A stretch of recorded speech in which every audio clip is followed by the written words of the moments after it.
Dear my fellow Nigerians, I have refrained from engaging with vitriol, scorn and suspicion directed at me online because I was not raised to trade in lies or to indulge in false narratives. I did not do so as a child, and I will not begin now as a grown man. Because of my father's involvement in Nigerian politics, there has been a persistent curiosity and, at times, a malicious obsession with me. Why? I do not know. I have no social media presence and no interest in maintaining one, so I rarely correct these falsehoods. But perhaps it is time I address them. I understand that gossip follows those connected to public life, but let me remind you, my father is the one in politics, not me. To assume that my life or choices are somehow political statements is a flawed and childish calculation. It reveals more about the pettiness of those spreading such narratives than it does about me or my father. This pattern has become all too familiar. Individuals opposed to my father seize ordinary photos of me, images that are neither hidden nor secret, and repackage them with false stories. These are not revelations. They are not exposés. They are simply misrepresentations, fiction spun from pictures. I have seen this happen to others, but experiencing it myself repeatedly is deeply unsettling. Still, I want it to be known clearly. What is being circulated is gossip. I'm an actor and a writer by profession. Many are surprised, given the businessman, entrepreneur, and economist my father is. I'm sure he imagined I might follow that path. Yet, though my career is far from what he envisioned, he fully supports me. Unlike many children of Nigerian politicians, I have never relied on nepotism.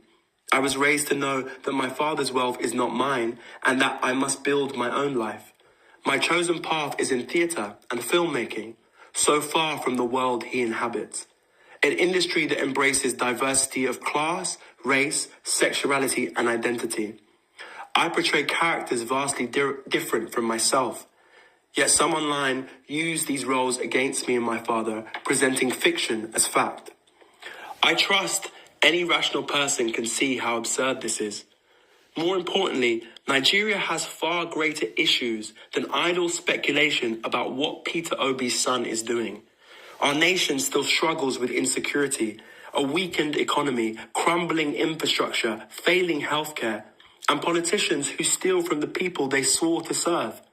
And yet, for some, the priority is to spread gossip about who Peter Obi's son appears with in a photo.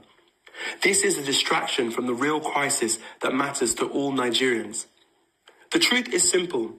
Peter Obi's son appears in photos with his friends and his work colleagues, nothing more. If people wish to invent otherwise, I hope they sleep soundly, knowing they are spreading lies. Nor I or my father are perfect men, and as a father and son we have our differences, but I can attest to his integrity and his relentless desire to lead Nigeria out of its current hardships. In our home, as a child, the lesson was always clear. Face your work, do it honestly, and contribute to the good of others. That is what I will continue to do. So to those who attempt to distract us with lies, I beg you, stop pulling attention away from Nigeria's urgent problems. My father has my vote, not because he is my father, but because he is the right man for the job. If others wish to go low, invent scandals, or attack me to wound him, they are free to do so.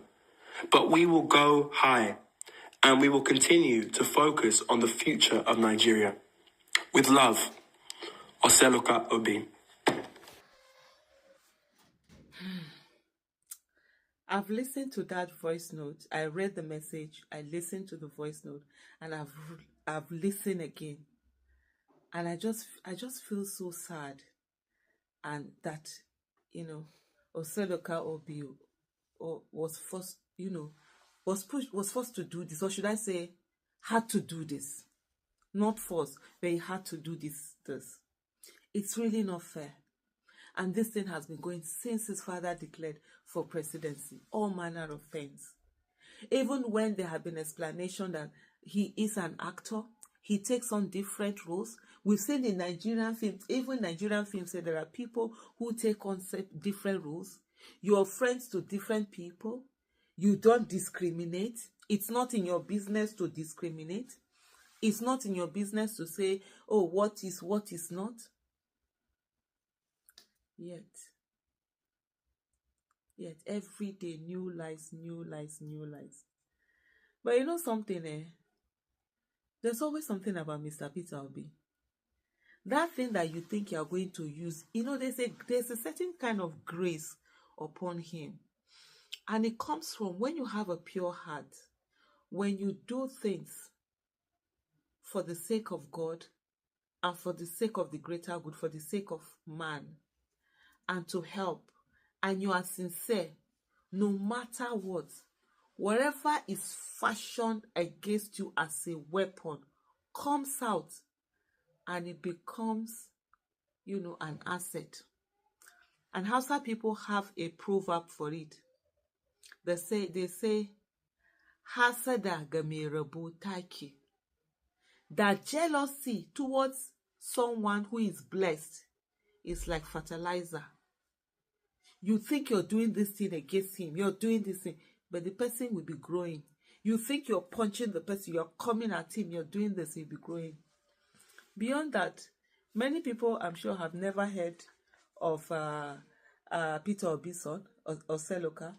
Probably have never seen him speak. Some don't even know what he looks like. If you know what he looks like. But here he is, doing a message. And the message is so profound. The message is simple and yet profound. It's so deep. You look at it that you're like, wow. We saw somebody's son that was, hey, my father is.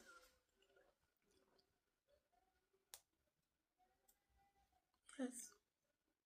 You see someone who was brought up to know that his father's wealth is not his own. That he's not going to be a hanger on around his father.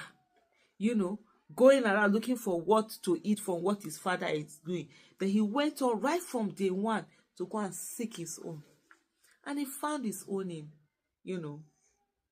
acting, in being an actor, which might not be as a typical Nigerian. You have a son, you wanted to take over your businesses, to learn your businesses. You say he has his part, and his father respects and supports him. He doesn't bring his children to whatever is being done. He doesn't bring his children to the political space. So this one has to take this control. The way you see some people's children taking control over everything, doing this one, they want to hand over power to children. He hasn't.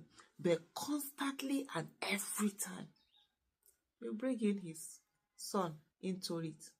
Any small thing, you're looking for ways. For those of you that were happy, going off, the North, I saw this thing with this one. Peter Obi's presidential ambition is over. Even